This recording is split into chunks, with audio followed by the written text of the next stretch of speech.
Gimana, Iya Pripun? Mbak, Ada saya apa? mau ya saya pengen minta solusi Mm-mm. gitu. Kemarin kan udah pernah ngomong sama Mas Andrew. Terus kemarin itu gini Mbak ya, saya kan pengen apa namanya notis gitu kan. Terus kemarin itu aku udah ngambil surat notis dari kantor gitu. Halo? Ya, lanjut. Iya, iya. Terus habis gitu pihak kantor kan ngubungin sama majikan saya, karena majikan saya yang tanda tangan kontrak itu kan nggak ada di sini gitu. Terus saya kan tinggalnya kan sama anaknya gitu. Jadi kemarin itu yang komunikasi sama agent itu anaknya gitu kan. Nah terus habis gitu anaknya itu ngadu, katanya selama aku di sini itu kok bilang katanya uangnya itu hilang sampai 60.000 dolar Hong Kong gitu kan. Jadi aku ya sangat kaget ya Mbak ya, benar-benar kaget gitu. Awalnya itu waktu aku libur itu dia udah WA saya kalau dia itu ngomong katanya uangnya anaknya di dalam tas putih itu ada uangnya banyak tapi kok nggak ada gitu. Terus besok kamu cari ya bareng sama anakku kan gitu. Aku jawab iya oke ya. Ya kemarin itu jadi jelek-jelekin aku Mbak terusan sama kantor gitu. Terus aku kan dia yang tanda tangan kontrak aku itu kan belum datang ke sini, tapi surat notisnya itu udah aku kasihkan semalam karena sama pihak agent kan sudah disuruh ngasihkan gitu. Itu nanti gimana sih Mbak solusinya?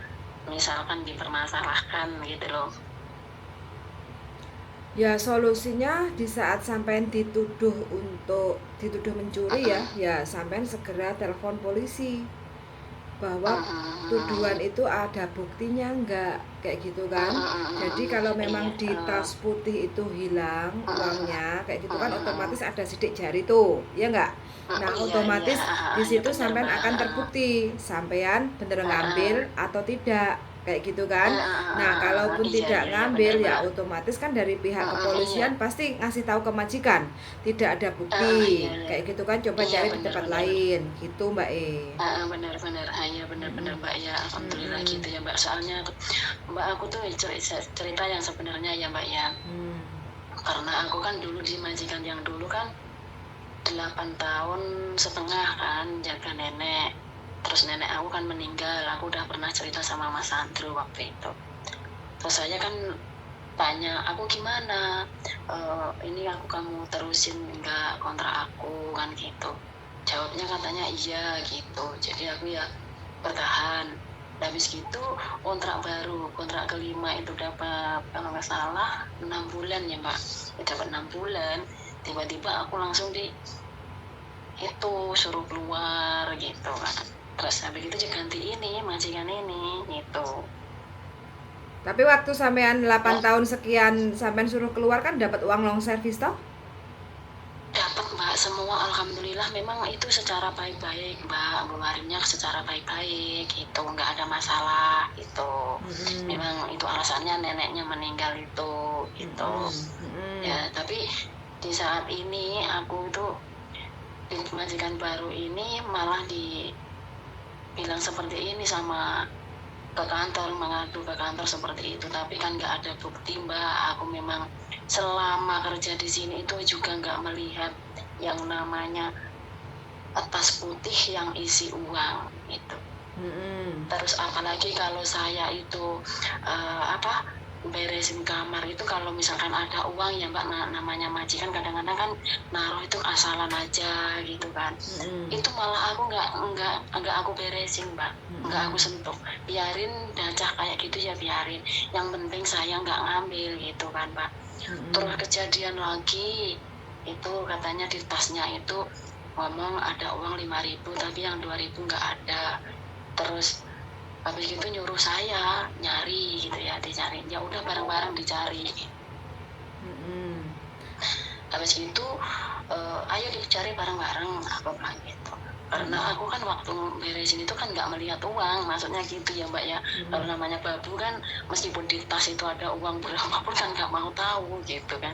Nah terus pada saat aku cari, tiba-tiba di belakang tas itu di bawah buku itu naruhnya gitu loh. Mungkin itu kan mencoba saya kan Mbak ya, mungkin aja kan bisa jadi kan gitu. Terus lagi juga gitu, ngomong katanya uangnya 1.000 itu jatuh di belakang komputer, dia suruh nyariin aku.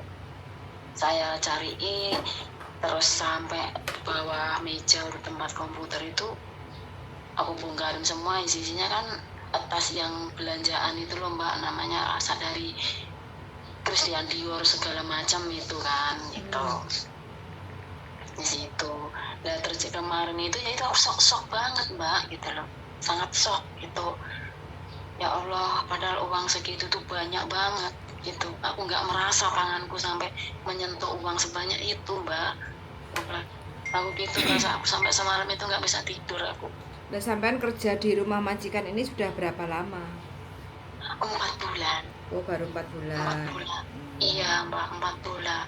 Oke, ya nggak apa-apa selama sampean benar tidak mencuri ya sampean nggak usah takut, nggak usah shock, tenang aja. Intinya sampean bersikap tenang kayak gitu loh. Kalau semakin sampean panik itu semakin kayak menunjukkan gelagat bahwa sampean itu kayak bener mencuri kayak gitu kan. Tapi dalam hati sampean tenangkan aja hatinya, istighfar, minta pertolongan kayak gitu kan. Ya otomatis dari jalan doa-doa sampean itu sampean tenang aja, terus sambil minum air putih, baca Al-Fatihah, beri kekuatan, kesabaran untuk menyelesaikan masalah ini kayak gitu kan.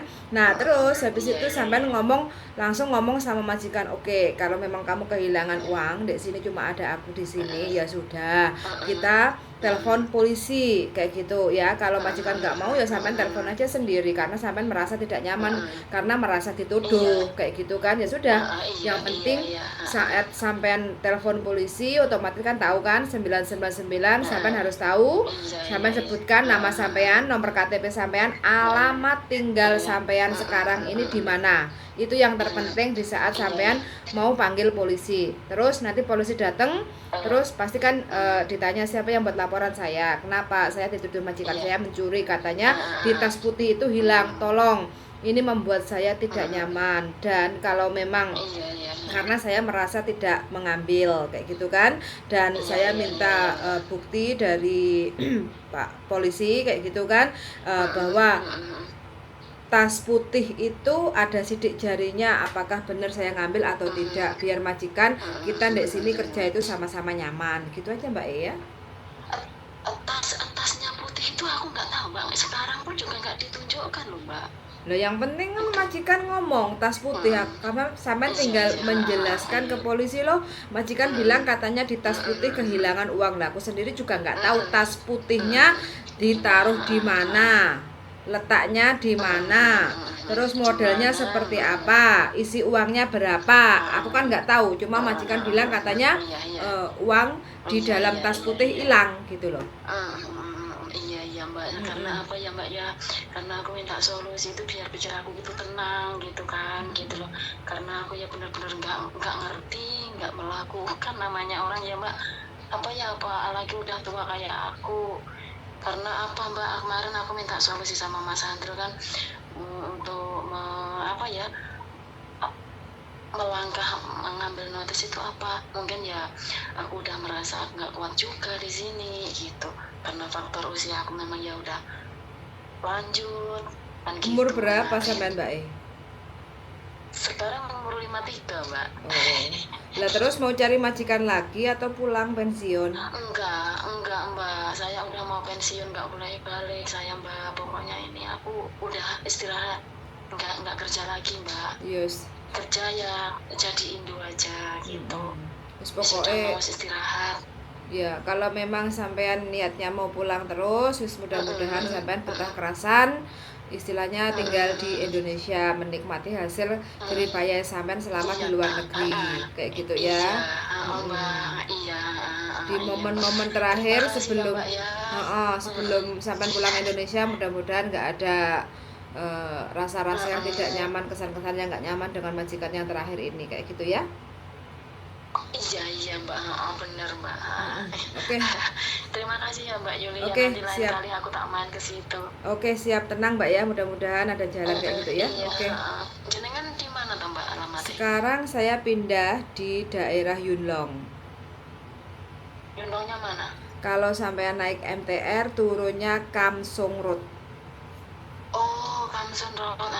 Iya. Soalnya juga sering aku Mbak ke Yunlong. Oke, jadi kalau dari Pasir Congcam Yunlong tinggal naik bus saja 54 itu atau 64K itu nanti tinggal turun di kantin pos office gitu. Oh iya. Kalau dari Taipo kan 64K ya Mbak? Iya, boleh 64K malah nanti tinggal sampean cerit turun Cidongchun kayak gitu ya. Iya, oke. Oh, oke. Deket. Makasih ya Mbak ya. Siap. Semoga Semangat. Mas Andrew, Mbak Yuli sukses selalu, sehat. Amin, doa. Terima kasih ya Mbak ya. Doa terbaik juga untuk sampean ya Mbak ya. Sehat selalu. Iya Mbak, makasih yuk. Oke, yuk, makasih yuk, bye-bye. Bye-bye. Good morning, selamat pagi teman-teman semuanya. Pagi-pagi ditelepon sama ibu-ibu yang usianya udah 50 plus gitu ya. Puluhan tahun kerja di Hong Kong dan terakhir ini baru 4 bulan. Kemarin 8 tahun setengah majikannya bubunya meninggal, terus dapat majikan baru dan ternyata kurang nyamannya apa, sering dituduh mencuri kayak gitu. Jadi mbaknya merasa sangat putus asa sekali, kepengen pulang ke Indonesia kayak gitu. Jadi bagi teman-teman yang masa-masa adaptasi dan majikan sering dituduh mencuri ya, kita dituduh mencuri, kehilangan barang kayak gitu, ya sudah, nggak apa-apa, tenang aja. Istighfar, ditenangkan dalam hati, nggak perlu emosi, karena emosi itu tidak akan bisa menyelesaikan masalah. Cooling down, jadi berusaha untuk terus tenang. Kalaupun dituduh ya sudah, solusinya yang terbaik. Kalau benar-benar majikan selalu menuduh seperti itu, kalau teman-teman merasa tidak nyaman ya sudah, tinggal panggil polisi. Di saat teman-teman memanggil polisi, secara otomatis teman-teman itu harus menyiapkan nama, nomor KTP, dan alamat di mana posisi kejadian. Jadi di rumah majikan itu alamatnya di mana. Jadi teman-teman harus bisa ngomong sama polisi, karena dengan adanya kita bisa menyebutkan alamat, polisi itu akan segera datang ke tempat tujuan pelapor kayak gitu ya. Jadi nggak ada masalah. Mudah-mudahan aja untuk teman-teman yang lagi punya majikan yang sering dituduh mencuri, mudah-mudahan lah kita bisa membuktikan bahwa kita itu benar-benar tidak mencuri kayak gitu ya. Contoh kayak mencuri itu banyak sekali faktornya ya. Kadang kalau kita ke belanja tanpa resit itu dibilangnya kita mencuri uang majikan. Karena apa? Belanja tanpa resit dipikirnya kita itu ngambil uang majikan kayak gitu. Jadi nggak ada masalah. Kadang kita beli $5, $10, $20 itu mintalah resit kayak gitu. Jadi kalau seandainya orang pasar itu kan kadang kita beli tahu $1 $5 nggak mau kasih resit kan, apa maafan ke mantu you setan kayak gitu kan. Terus bilang, mau isi ya, yan vậy li câu yêu cầu hàng của lột bao nhiêu cái saya setan lah, le hom hoi sevan. Teman-teman ambil buku kayak gitu ya, buku harian. Jadi tulis tofu kayak gitu ya, $5 dalam tulisan Cina kayak gitu kan. Jadi nanti dalam kurung teman-teman bisa ditulis dalam bentuk bahasa Indonesia tahu $5 kayak gitu. Jadi bisa biar menjadi bukti. Dengan cara yang sesimpel itu aja, itu akan membuktikan bahwa kita itu benar-benar bertanggung jawab dengan keuangan majikan kayak gitu ya. Bukan masalah $5 tahu $1 itu aja yang bikin gara-gara kita nggak ada resit terus jadi geger geden kayak gitu. Ada solusi. Kadang orang pasar kalau cuma $5 kasih resetnya, oh gua maafan kayak mantu setan kayak gitu kan. Ya sudah, kita ambil buku aja. Dalam setiap hari kita belanja, atau nggak usah setiap hari lah ya, dalam kita setiap kali belanja kita pastikan bawa buku. Kadang ada juga orang pasar itu yang nggak mau nulis setan, nggak mau ngasih resit karena terlalu murah kayak gitu ya. Tinggal ditulis bukunya itu aja, buku belanja kita ditulis tofu man kayak gitu kan, dalam tulisan Cina kan nggak mungkin kita tulis Cina kan, udah terbukti kalau kita benar-benar belinya yaitu tahu seharga $5 kayak gitu ya. Itu adalah contoh yang sangat simple dan sederhana sekali. Mudah-mudahan dengan info teman-teman yang bukan, mudah-mudahan dari info salah satu teman yang menceritakan baru 4 bulan kerja, padahal experience-nya, pengalamannya udah puluhan tahun di Hong Kong, sampai umurnya 50 tahun plus pun juga masih dituduh mencuri, kayak gitu ya. Wes nggak apa-apa, ini adalah salah satu perjalanan hidup. Mudah-mudahan semuanya akan berjalan baik-baik saja, dan pulang mbaknya kalau mau pulang Indonesia pensiun, mudah-mudahan mbaknya bisa menikmati masa-masa kerjanya di Hong Kong, hasilnya itu bisa dinikmati di Indonesia. So, sangat sudah mendengarkan, dan see you in the next video. Bye bye.